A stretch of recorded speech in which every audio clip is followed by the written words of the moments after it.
जब सर्जरी होती है आफ्टर प्रेगनेंसी, डिलीवरीज के बाद जो है फीमेल्स को बहुत सारी पेट के निचले हिस्से में जो है वो फील करती हैं कि लूज है या कुछ भी प्रॉब्लम आती है, पट्टे कमजोर हो जाते हैं, उसके लिए क्या प्रोसेस है? देखिए, ये बहुत इंपॉर्टेंट क्वेश्चन है।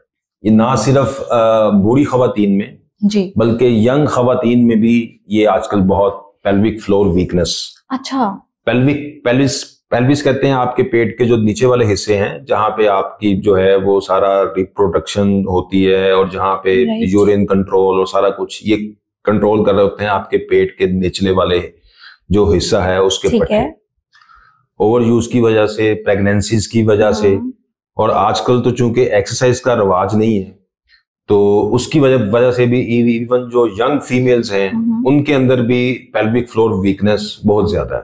अच्छा। और उसकी वजह से जो प्रॉब्लम्स आ रही हैं वो यूरिन इनकॉन्टिनेंस है, आप छींकी हैं, आपने जो खांसी की है, समटाइम पेशाब आपके कंट्रोल में नहीं रहता, राइट। पेन होती है, और जो शादीशुदा हैं उनको ड्यूरिंग इंटरकोर्स जो है वो पेन फील हो रही होती है। तो ये सारी उसकी अलामात हैं। ठीक है। लेकिन इसके ऊपर भी हमारे यहाँ बहुत कम जो है वो बात की जाती है डेफिनेटली। तो पेल्विक फ्लोर स्ट्रेंथनिंग, मेरा ख्याल है कि आजकल हमें, चूंकि हमारा इस कल्चर में पहले लोग नीचे ज्यादा बैठते थे, अब हमारा एनवायरनमेंट ऐसा हो गया है, हमारा घरेलू सिस्टम, हमारा सोशल फैब्रिक ऐसा हो गया है कि अब शायद ही कभी कभार हम नीचे बैठते हैं। आप देखें कि आप दिन में कितनी दफा नीचे बैठती हैं? I don't think so. कोई भी नहीं बैठता ना। कमोड आ गए हैं, पहले इंडियन टॉयलेट्स थे, अब कमोड आ गए हैं। तो वो लाइफस्टाइल चेंज हो गया, डिस्टर्ब किया लाइफ। और उस लाइफस्टाइल की वजह से आपके पट्टे जो हैं, स्पेशली जो पेल्विक फ्लोर है, वो वीक होता जा रहा है। ठीक है। तो आजकल ये यंग लेडीज में भी काफी है, लेकिन इसकी भी स्ट्रेंथनिंग की एक्सरसाइजेज हैं। ओके। और इसको एक्सरसाइज के जरिए कंप्लीटली विदाउट एनी मेडिसिन आप एक्सरसाइज के जरिए इसको ठीक कर सकते हैं। यानी कि हमें मेडिसिन की जरूरत नहीं। मेडिसिन देखिए, इसमें पट्टे मजबूत करने की medicine I don't think so. Medicine वैसे हेल्प करती है आपके मसल्स को स्ट्रॉन्ग करने के लिए? देखिए, या फिजियोथेरेपी के लिए बेस्ट ऑप्शन है? ये मैं तो अपना पॉइंट ऑफ व्यू आपको दूंगा कि आपके पट्टों की मजबूत करने की मेडिसिन क्या है जी? विटामिन हैं, कैल्शियम है, विटामिन डी है, जिंक है, ई है, ये सारे आपके विटामिन हैं। ये तो आपकी अगर डाइट बहुत अच्छी है तो ये उसके जरिए भी आप मजबूत हो जाएंगे। यही है। जो एक्सरसाइज है वो एक्चुअली आपके पट्टों की स्ट्रेंथ के लिए जरूरी है। ओके। ये विटामिन आपका फ्यूल तो पूरा कर देंगे, लेकिन स्ट्रेंथ नहीं है तो आपके जो पट्टे हैं वो कमजोर ही रहेंगे, आप उनको डाइट जितनी मर्जी दे दें। तो आपकी वक्ती तौर पे कुछ वक्त के लिए तो ये ठीक है, लेकिन एक्सरसाइज वो टूल है कि जो आपकी सारी जिंदगी आपके काम आएगा। और आपके जो पट्टे हैं वो मजबूत रहेंगे। ठीक है। तो एक्सरसाइज इसकी पेल्विक फ्लोर की जो एक्सरसाइज है उसमें कीगल एक्सरसाइज हम कराते हैं। ठीक है। बहुत इफेक्टिव है, और बहुत जो प्रॉब्लम्स, इवन जिन लोगों का पेशाब के ऊपर कंट्रोल नहीं रहता, उनको भी हम कीगल एक्सरसाइज के जरिए उसको ठीक करते हैं। ठीक है। और इसके बड़े अच्छे रिजल्ट्स हैं। ठीक है। अच्छा डॉक्टर साहब, मुझे ये बताएं कि ड्यूरिंग प्रेगनेंसी हम क्या कहते हैं कि बस एक्सरसाइज क्या है, कुछ जैसे कि कहा जाता है कि आप बैठ के सफाई करें या मोपिंग करें, उस दौरान के फिजियोथेरेपिस्ट के पास जाना या एक्सरसाइज करना फायदेमंद हो सकता है? जी बिल्कुल हो सकता है। उसकी रीजन ये है कि हमारे यहाँ एक तो पहले ट्रेंड ये है कि अगर किसी को प्रेगनेंसी हो जाती है तो वो समझता है कि बस अब मैंने बेड से उतरना, प्रेगनेंसी को बीमारी समझ लिया ना, बेसिकली बीमारी ना भी समझे, वो समझता है कि अब हमने इसको उतरना नहीं है, पता नहीं कितनी खौफनाक चीज है। ऐसा नहीं है।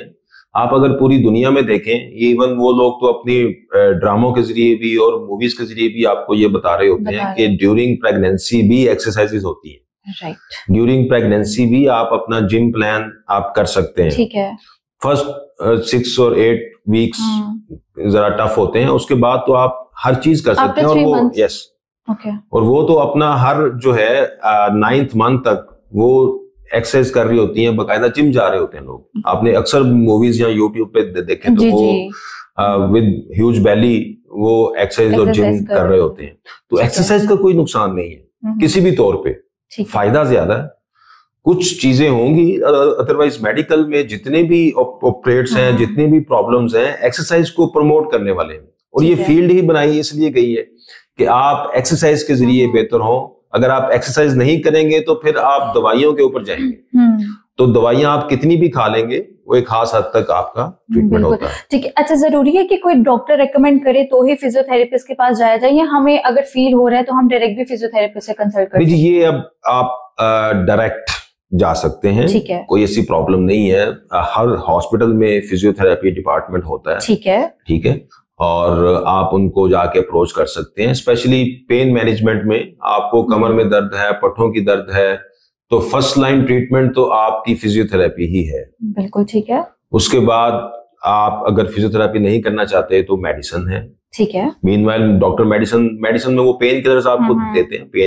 पेन किलर्स वक्ती तौर पे लेने में कोई हर्ज नहीं है, लेकिन लॉन्गर रन में आपको एक्सरसाइज ही फर्स्ट ट्रीटमेंट। अब आप हैरान होंगी कि जो स्पेशली कमर दर्द है और गर्दन की दर्द है और नीज की पेन है, इसमें अब पाकिस्तान में बहुत अवेयरनेस आ गई है। बिल्कुल। और हर हॉस्पिटल में अब फिजियोथेरेपिस्ट अवेलेबल है। आप किसी अच्छे क्वालिफाइड फिजियोथेरेपिस्ट को दिखाएं। अनटिल अनलेस कोई बहुत मेजर प्रॉब्लम नहीं है, कोई आपको जो है वो ऑपरेट की जरूरत नहीं है, जिसमें कि जी अब इवन डिस्क बल्जिस जो हैं वो विदाउट ऑपरेट विद फिजियोथेरेपी ठीक हो जाते हैं। अच्छा, ठीक है। तो लिहाजा फर्स्ट लाइन ऑफ ट्रीटमेंट आपकी कोई भी आपको जोड़ों की दर्द है, पट्टों की दर्द है, तो उसमें फिजियोथेरेपी ही है। ठीक है। अच्छा डॉक्टर साहब, एक बहुत इंपॉर्टेंट क्वेश्चन के जैसे हमारे छोटे बच्चे हैं, जब वो कुछ पैदाइशी उनके पट्टे कमजोर होते हैं या वो पोलियो का शिकार हो जाते हैं, उनके लिए फिजियोथेरेपी जरूरी है? किस एज में जाके जरूरी है? और क्या फिजियोथेरेपी या कोई एक्सरसाइज उनको फायदा दे सकते हैं कि वो जैसे स्कूल जा सकें? नॉर्मली नहीं जा पाते बच्चे स्कूल सिर्फ इसी वजह से। जो जितनी भी ये डिसेबिलिटीज हैं इनकी हम बात कर रहे हैं, इसमें आपकी सीपी, बिल्कुल ठीक है, सीपी चाइल्ड्स हैं, डाउन सिंड्रोम है, आपके जो है वो पोलियो है, तो इस तरह की जितनी भी पैदाइशी मजूरी जो है उसमें फिजियोथेरेपी का रोल डे फर्स्ट से शुरू हो जाता है।